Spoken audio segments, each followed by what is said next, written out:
want to share a testimony with you that was told to me yesterday, touched me tremendously, and hopefully it'll touch you. For those of you that know, depression is a tough deal to deal with. It can take a person's life. So this person was telling me that for a while now, quite a few months, he had been struggling all around financially, relationships, family, and he couldn't figure out what was going on. The guy was pleading to God, praying to God, asking for his guidance, asking for him to redeem the situation. Couldn't get any answer, got frustrated, got to the point where he was mad at God and questioning God, asking where he's at, why has he left him, why has he forsaken him.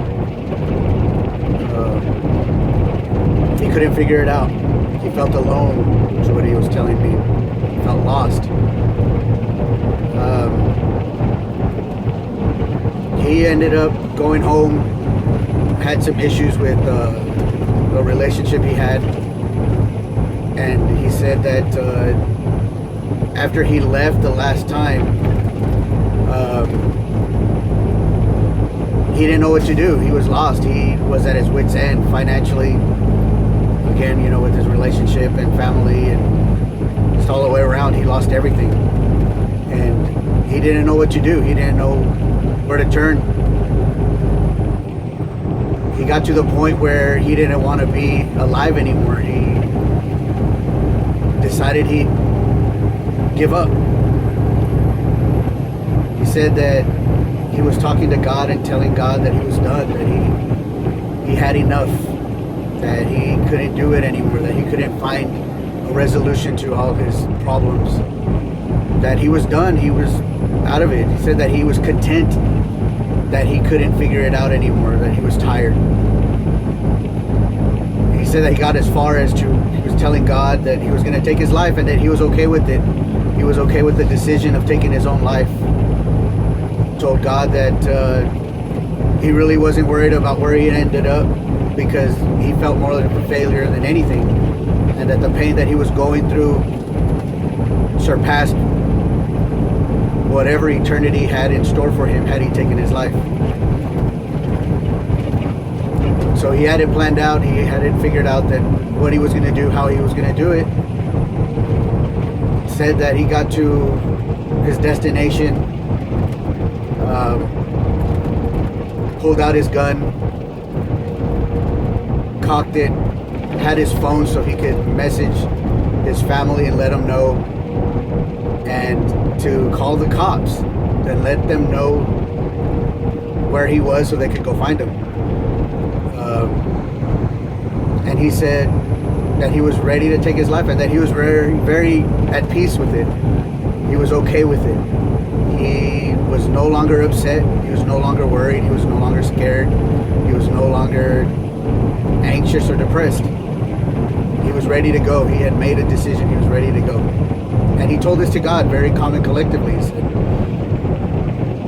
And he told me that within seconds, he don't know how, he don't know what happened, but that he was messaging a friend, that there was like a time lapse where he has no idea what happened. The gun was back in his glove box, and he was talking to a friend about hanging out.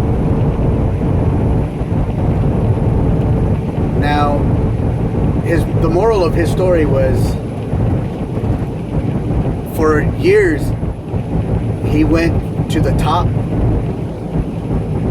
made a lot of money, needed nothing, didn't even need God, so he thought. And God got tired of waiting for him to come back. So piece by piece, fragment by fragment, started tearing him down. Lost his company, lost his family, lost his everything, apparently. Lost it all.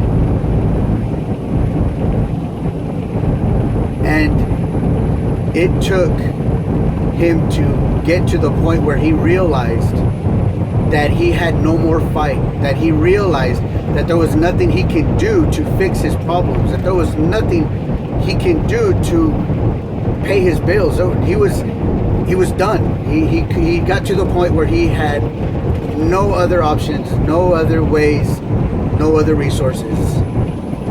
He says it took getting to that point for him to realize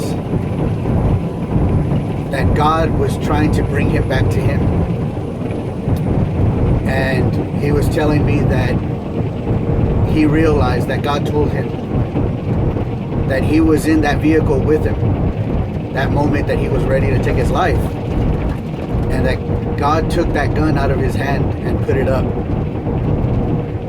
And he believes that, and I believe that, because he told me, he said that there was that lapse of time where he has no idea what happened. He said he went from ready to take his life to his gun being in a glove box and him being on the phone messaging with a friend. But he doesn't know what happened in between. And that God told him, I was there. I took that gun out of your hand. And I just needed you to get to this point so that I could start bringing you out of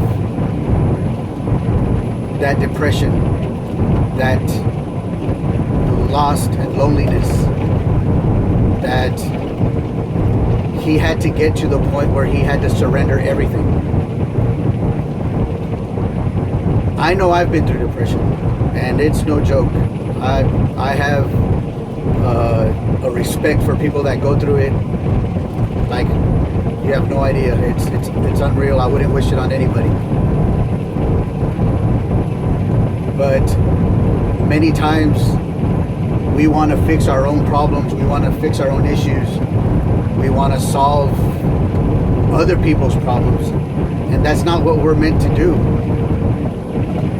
We're meant to listen. We're meant to minister. We're meant to help in the sense of a listening ear, an encouragement.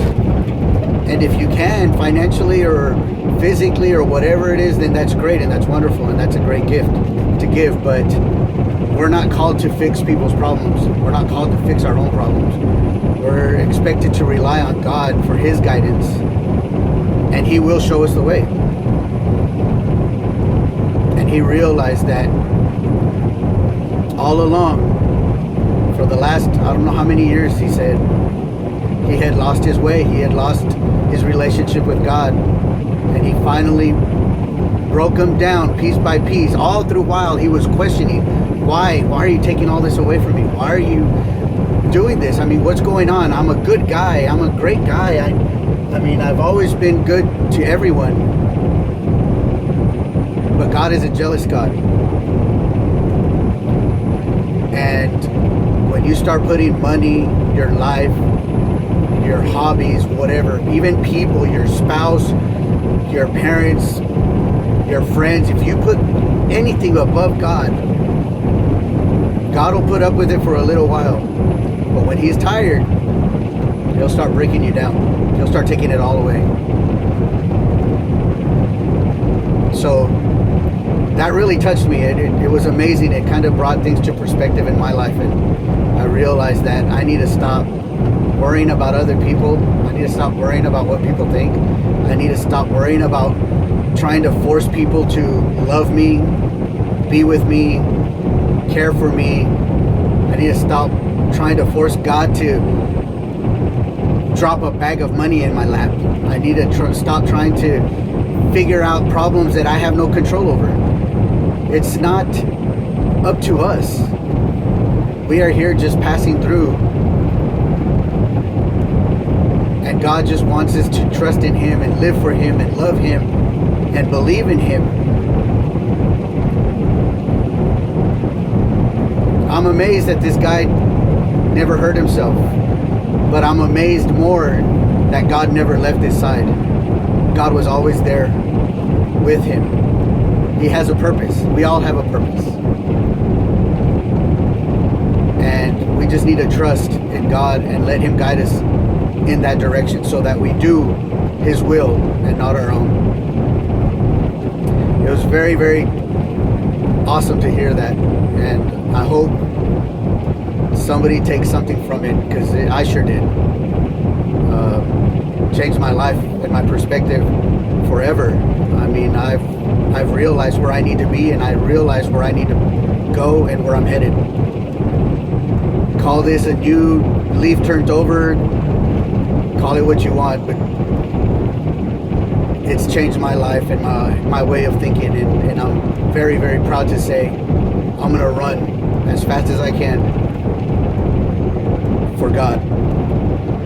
Thank you, guys.